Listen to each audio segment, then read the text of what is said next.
ఉన్న బంగారాన్ని విడిపించి ఆ రోజు ఆన్లైన్ రేటుకే మేము కొంటాం. Sharma gold company. మీరు మంచిగా డాన్స్లు వేస్తున్నారు, ఇన్స్టాలో చూశాను. చిన్నప్పటి నుంచి క్లాసికల్ డాన్స్ వేయడం వల్ల ఇలా చేంజ్ అయిన తర్వాత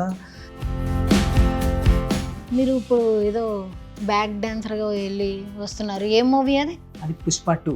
చేంజ్ అయ్యామంటున్నారు కదా, ఏంటి ఆ ఒక ట్రాన్స్ఫర్మేషన్? నేను 6th 7thలో ఉన్నప్పుడు నాలో హార్మోన్స్ చేంజెస్ వల్ల నా ఫీలింగ్స్ అనేటివి అమ్మాయిగా ఉన్నాయి. యాజ్ ఏ బాయ్గా లైఫ్ని లీడ్ చేయలేకపోయారు. చేయలేకపోతున్నాను అసలు.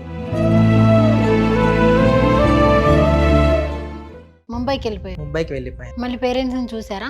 అంటే చూడలేదు, అప్పటికి కూడా ఒక 2-3 years చూడకుండానే ఉండిపోయాను, నాలో నేను ఏడ్చుకుంటూ ఎందుకు నాకు ఈ జీవితం అనేసి. మీరు ఎవరినైనా లవ్ చేశారా ఆఫ్టర్ ట్రాన్స్ఫర్మేషన్, లేకపోతే బిఫోర్ అయినా? బిఫోర్ చేశాను, ఆఫ్టర్ ఇప్పుడు చేస్తూ ఉన్నాను. ఓకే, నేమ్ చెప్తారా? నేమ్ అంటే బిఫోర్ అంటే అయిపోయింది, సో ప్రెసెంట్ అయితే ఉన్నాడు వికాస్ అని. ట్రాన్స్జెండర్స్ అయిన తర్వాత మ్యారేజెస్ చేసుకుంటారు కదా, ఓకే, పిల్లలు పుడతారా అండి? నేను వింటూ ఉంటాను, ఒక ట్రాన్స్జెండర్ చనిపోతే దాని యొక్క రిచువల్ చాలా డిఫరెంట్గా ఉంటుంది. అవును, చాలా డిఫరెంట్. అది ప్రాసెస్ ఏంటి అసలు? వైట్ క్లాత్ కప్పుతాం, పైన క్లాత్ కప్పిన తర్వాత చెప్పులతో కొడతాం అన్నమాట. హాయ్, హలో, నమస్తే, వెల్కమ్ టు మనం టీవీ. ఈరోజు మనతో పాటు ఉన్నారు ఒక సూపర్ డాన్సర్. ఎవరికి ఇష్టమైన లైఫ్ని వాళ్ళకి ఇష్టం వచ్చినట్లుగా మలుచుకోవచ్చు అనడానికి మంచి ఎగ్జాంపుల్ మన ముందు ఉన్నారనమాట. సో ఆవిడ లైఫ్ స్టోరీ ఏంటో మనం తెలిసేసుకుందామా? చలో, నమస్తే అండి. నమస్తే అక్క. సో చైత్ర గారు, చెప్పండి, మనది లైఫ్ స్టోరీ ఎలా జరిగింది, ఎలా చేంజ్ అవుతుంది? మీరు మంచిగా డాన్స్లు వేస్తున్నారు, ఇన్స్టాలో చూశాను, సూపర్ డాన్సర్. మీకు ఆ ప్యాషన్ ఎలా వచ్చింది? చిన్నప్పటి నుంచి డాన్సర్, నేను క్లాసికల్ డాన్సర్. క్లాసికల్ డాన్సరా? వావ్. ఓకే, స్టేజ్ పర్ఫార్మెన్సెస్లో ఏమైనా ఇచ్చారా? ఓకే. అట్లా చిన్నప్పటి నుంచి క్లాసికల్ డాన్స్ వేయడం వల్ల ఇలా చేంజ్ అయిన తర్వాత ఇంకా దాంట్లోకి వెళ్ళలేదు, క్లాసికల్ డాన్స్లోకి. సో ఇంక ఇట్లా చేంజ్ అయిన తర్వాత ఇంకా ఈవెంట్స్ అట్లా తిరునాలు చేస్తారు కదా, ఇంకా అలా తిరునాళ్ళకి వెళ్ళినప్పుడు డాన్స్ వేయడంతో అలా డాన్స్ అంటే పిచ్చి ఎక్కువ అయిపోయి అట్లా డాన్స్ వేస్తూ ఉన్నాను. నేను వింటూ ఉంటాను, ఒక ట్రాన్స్జెండర్ చనిపోతే దాని యొక్క రిచువల్ చాలా డిఫరెంట్గా ఉంటుంది. అవును, చాలా డిఫరెంట్. అది ప్రాసెస్ ఏంటి అసలు? అందరూ చేసేది సహజము, మేమైతే ఏమంటారు, వైట్ గుడ్డని కప్పి క్లాత్ అంటే బాగా స్నానం చేయించి పద్ధతిగా పసుపు పూసి పద్ధతిగా చీర కడతాము. చీర కట్టి వైట్ క్లాత్ కప్పుతాం, పైన క్లాత్ కప్పిన తర్వాత చెప్పులతో కొడతాం అన్నమాట. అంటే చెప్పులతో ఎందుకు కొడతాము అంటే, ఈ ట్రాన్స్జెండర్గా పుట్టి మనం ఎన్ని పాపాలు చేసామో మాకు తెలీదు, వచ్చే జన్మైనా ఉంటే ఒక చెట్టుగానో ఇంకో పుట్టగానో ఏదో ఒకలాగా మాకు జీవితాన్ని ప్రసాదించి దేవుడా అని చెప్పి చెప్పుతో కొడతాం. అట్లా నైట్ తీసుకుని వెళ్ళిపోతారు, ఎవరు చూడకుండా ఉండే టైంలో. ఇంకంతే, అలాగా ఏం చేస్తారు? అక్కడికి వెళ్ళి కాల్ చేయడము, బూట్ చేయడము, అది వాళ్ళ ఆచారం ప్రకారం చేస్తాం, వాళ్ళ పేరెంట్స్కి నచ్చినట్టు. వాళ్ళ పేరెంట్స్కి నచ్చినట్లుగా చేస్తారు. చనిపోయిన తర్వాత పేరెంట్స్ వస్తూ ఉంటారండి? వస్తూ ఉంటారు. కొంతమందికి రారు. ఎవరు, కొంతమందికి అయితే అసలు చనిపోయారని కూడా తెలియదు. కొంతమంది అయితే మరీ స్ట్రిక్ట్గా ఉంటారు పేరెంట్స్. ఇంకా వాళ్ళు బయట ఎప్పుడైతే వచ్చేసారో చనిపోయారని అప్పుడే ఫిక్స్ అయిపోతారు. ఇంకా అందుకని వాళ్ళు ఏమైనా కూడా పట్టించుకోరు. మీరు ఉంటారు కదా, లైక్ హాస్టల్ టైప్ ఉంటుందమ్మా అంతా కూడా?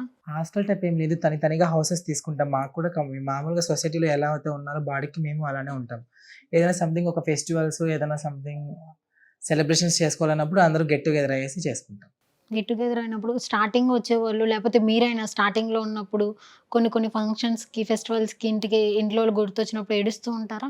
నేనైతే ఎన్నోసార్లు బాత్రూంలో కూర్చొని ఏడ్చుకున్న రోజులు ఉన్నాయి మా కమ్యూనిటీలో ఉన్నప్పుడు.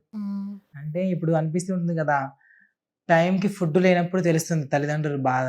ఇప్పుడు బయట వచ్చేసిన తర్వాత ఎప్పుడో హోటల్కి వెళ్ళి తింటే తినాలి, లేదా మనం వండుకుంటే తినాలి. అదే మన ఇంట్లో ఉంటే మన అమ్మ నాన్న చక్కగా వంట చేసి అమ్మ పెట్టేది. అలాంటి టైంలో ఫుడ్ లేని టైం అనే కాదు, ఏదో సంథింగ్ ఫెస్టివల్స్ టైం అయితే బాగా గుర్తొస్తుంది. సంక్రాంతి అలా నేనైతే ఫస్ట్ 3-4 years అయితే వెళ్ళలేదు ఇంటికి. ఆ టైంలో మా కమ్యూనిటీతో చేసుకున్న ఫెస్టివల్స్. ఆ టైంలో అనిపిస్తుంది, అందరూ కమ్యూనిటీ వాళ్ళు యాక్సెప్ట్ చేసిన పేరెంట్స్ దగ్గరికి వెళ్తూ ఉంటారు కొంతమంది.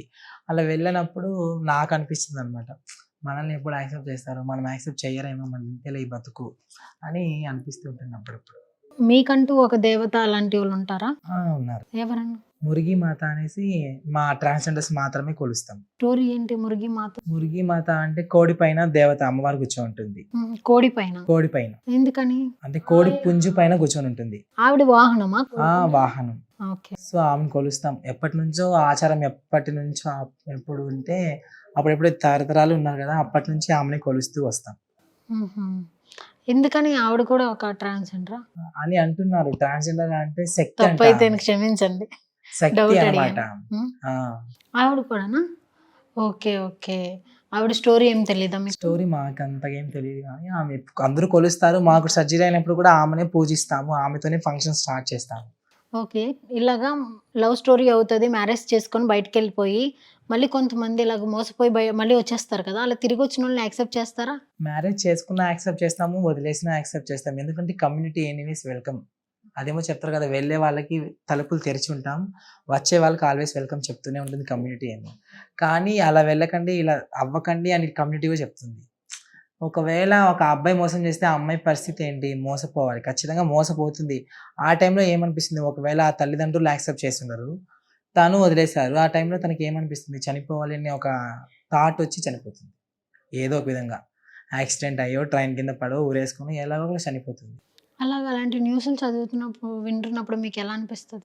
అనిపిస్తుంది అంటే ఇట్లా అబ్బాయిలే మోసం చేస్తున్నారు వాళ్ళని ఎక్కువగా. అంటే డబ్బు కోసం ప్రేమిస్తున్నారు. డబ్బు అంటే మీ దగ్గర అంత డబ్బు కూడా ఉండదు కదా. అంత డబ్బు అనేది ఉండదు. ఐ మీన్ ఇప్పుడు ఎట్లా అంటే తల్లిదండ్రులు ఉండరు మా దగ్గర. ఇప్పుడు మేము ఒకవేళ రోజుకి ఒక 500 సంపాదిస్తాం అనుకోండి, 500 సంపాదించినప్పుడు మాకేం ఖర్చులు ఉంటాయి? మహా అంటే ఒక 100 రూపీస్ ఖర్చుకి వెళ్ళినా మిగతా 400 ఉంటుంది. మిగతా 400లో మాకేం కావాలి? ఇంకా బట్టలు అవన్నీ తీసుకునేసిన తర్వాత ఒక 300 ఉంటుంది అనుకోండి, ఆ 300 ఎత్తి పెడతాం. ఇంకా అలా ప్రేమించిన వాళ్ళు మమ్మల్ని అడిగినప్పుడు మేము ఏం చేయాలి? ఇంకా ప్రేమ ఎక్కువ అయిపోతే ఎటువంటి ప్రేమ మాకు దొరకదు. ఓన్లీ మాకు దొరికేదంటూ ఉంటే ఆ ప్రేమ దొరికింది అంటే నమ్మించారు కేరింగ్ చూపించి, ఆ టైంలో వాళ్ళకి ఎంతైనా ఇవ్వాలి అని చెప్పి వాళ్ళకి ఇచ్చేస్తాం. ఇచ్చేసిన తర్వాత అట్లనే అలవాటు చేసుకొని ఎంతైనా ఇస్తూనే ఉంటాం. ఇచ్చిన తర్వాత ఏం చేస్తాడు? లాస్ట్‌కి మోసం చేసి వెళ్ళిపోతాడు దాన్ని. అలా మోసం చేసేసిన తర్వాత ఇంకా ఆ అమ్మాయి పరిస్థితి ఏంటి అంటే అదో గతి. చాలా మంది మోసపోయిన వాళ్ళు ఉన్నారు. రీసెంట్‌గా కూడా ఎవరో చనిపోయారు. ఇద్దరు ఊరేసుకొని చనిపోయారు కొంతమంది. పేరెంట్స్ యాక్సెప్ట్ చేయకపోయినా చనిపోయే వాళ్ళు ఉన్నారు. ఒకవేళ ఆ ఇద్దరిది ట్రూ లవ్ అయితే ఎక్కువ గట్టిగా, పేరెంట్స్ ఒప్పుకోకపోతే చనిపోయే వాళ్ళు ఉన్నారు. మీకు పేరెంట్స్ ఒప్పుకొని సక్సెస్ఫుల్ అయిన లవ్ స్టోరీస్ ఉన్నాయండి మీ కమ్యూనిటీలో? మా కమ్యూనిటీలో అంతగా అయితే లేదు. మేముండే కమ్యూనిటీలో అయితే అంతగా ఎవరు చూడలేదు. ఎందుకంటే అందరూ చదువుకున్న వాళ్ళు, జనరేషన్ అదే ట్రెండ్స్ అప్డేటెడ్. ఎట్లా మోసపోతారు? మళ్ళీ తెలిసి కూడా మోసపోయేదానికి లేదు. రీసెంట్‌గా అయితే ఎక్కడ వైజాగో ఎక్కడో చేసుకున్నారు. ఇద్దరి పక్క పేరెంట్స్ ఒప్పుకొని గ్రాండ్‌గా చేసుకున్నారు. అలాంటి న్యూస్ చదువుతున్నప్పుడు హ్యాపీనెస్ వస్తుంది. కానీ అప్పుడు మనం ఏమనుకుంటామంటే, ఓహో! త్వరలో చాప్టర్ క్లోజ్ అయ్యేదానికి ముగింపు పలుకుతున్నారేమో అని ఫీల్ మాకొస్తుంది. అర్రే! ఎందుకంటే ఎవ్వరు ఉండి నిరూపించలేదు ఇంతవరకు. ఐ మీన్ ఒకవేళ ఉంటే 10 ఇయర్స్, 20 ఇయర్స్ తర్వాత అయినా వదిలేస్తారు ఖచ్చితంగా. అంత కాన్ఫిడెంట్‌గా చెప్తున్నప్పుడు ఏ హోప్‌తో మీరు లవ్ చేశారు మరి? అది ఏం హోప్ అని నేను చెప్పలేను. అంటే ఇన్ని చెప్తున్నారు. మీరు లైక్ ఇదంతా అయిన తర్వాత లవ్ ఎక్స్‌పీరియన్స్ వచ్చిన తర్వాత ఇలా ఉండొచ్చు, ఉంటాం ఆ నమ్మకం అలాగే వింటాం మేము. మీరేమంటున్నారు? ఖచ్చితంగా ఒక 10 ఇయర్స్, అంటే 20 ఇయర్స్. అన్నీ తెలిసి కూడా పోయి బురదలో కాలేయడం అంటే ఇదే. అంటే తెలుసు కానీ చిన్న ఆశ, వదిలేయడు అనే నమ్మకంతో ముందడుగేస్తాను. అంటే వాళ్ళందరిలా కాదేమో వాడు అని ముందుకు అడిగేస్తున్నాను. ప్రతి ఒక్కరు అలాగే అనుకుంటున్నారు. అందరూ అలా అనుకుని ముందుకు అడిగేస్తారు. మీ జంట మాత్రం అలా అవ్వకూడదు. లైఫ్ లాంగ్ కలిసి ఆనందంగా ఉండాలని కోరుకుంటున్నాను. Thank you so much. Okay. ఎక్కడైనా మీకు డ్రీమ్ ఏంటి మీ లైఫ్‌లో? నా లైఫ్‌లో డ్రీమ్ అంటే ఒక ఆర్టిస్ట్‌గా, యాక్టర్ గానీ, అలా డాన్సర్ గానీ బయటికి ముందుగా సొసైటీకి పరిచయం అవ్వాలనేది నా డ్రీమ్. ఓకే. హీరోయిన్ ఛాన్సెస్ వస్తే చేస్తారా? ఖచ్చితంగా చేస్తాను. మీ బాయ్ ఫ్రెండ్‌కి ఇష్టమేనా? ఇష్టమే. అలాంటివంతా యాక్సెప్ట్ చేసి పంపిస్తారు ముందుకి. అవునా? ఐ మీన్ ఏంటి అంటే తను ఎవరి ఇష్టాలని వద్దు అని చెప్పడు. ఎవరి ఇష్టాలు వాళ్ళది, నమ్మకం అనేది తనకుంది. గ్రేట్. మంచి లైఫ్ స్టోరీ బానే ఉంది అంతా. మీ లైఫ్ స్టోరీ మొత్తం అంతా ఫుల్ సక్సెస్‌ఫుల్‌గా అవ్వాలని కోరుకుంటున్నాము. మీకేమైనా దాచుకున్నారా? లైక్ కొంచెం ప్రాపర్టీస్ లాంటివి ఉన్నాయా మీకు ప్రెజెంట్? ప్రాపర్టీస్ లాంటివి ఏం లేవు. ప్రెజెంట్ అయితే సర్జరీ ఖర్చయిన అమౌంట్ మొత్తం ఫినిష్ అయింది. ఐ మీన్ 6 lakhs అయింది కదా! అది మొత్తం అంతా కంప్లీట్ చేశాను. అప్పు తీసుకున్నారా? అంటే అప్పే తీసుకున్నాము. సో అది కంప్లీట్ అయింది. ఇంకేమన్నా ఉంటే ఇంకా ముందుకు సాగేటప్పుడు. ముందుకు సాగేటప్పుడు నైస్ నైస్.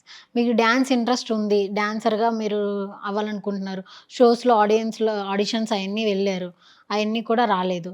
మీరు ఇప్పుడు ఏదో బ్యాక్ డాన్సర్గా వెళ్ళి వస్తున్నారు, ఏ మూవీ అది? అది పుష్ప 2. పుష్ప 2కి వెళ్ళి వస్తున్నారా? దానికి యాక్సెప్ట్ చేశారా? దానికి యాక్సెప్ట్ చేశారు అంటే దాంట్లో కూడా యాజ్ ఎ ట్రాన్స్జెండర్ గానే యాక్సెప్ట్ చేశారు. ట్రాన్స్జెండర్స్ది ఏదన్నా డ్యాన్స్ ఉందా? మీరు అనుకుంటున్న గుర్తింపు రావాలని, మీరు మ్యారేజ్ చేసుకొని చక్కగా ఉండాలని, అడాప్ట్ చేసుకున్న పిల్లలైనా సరే పిల్ల పాపలతో చక్కగా ఉండాలని మనస్ఫూర్తిగా కోరుకుంటున్నాను. Thank you so much for coming. Thank you so much. మిమ్మల్ని హట్ చేస్తుంటే క్వశ్చన్స్తో ఐమ్ సారీ. అయ్యో ఏం హట్టింగ్ అంత బాగానే ఉంది. అవునా? Thank you so much. చూశారు కదా, మరో గెస్ట్తో మళ్ళీ కలుద్దాం. Until then this is Kezia signing of.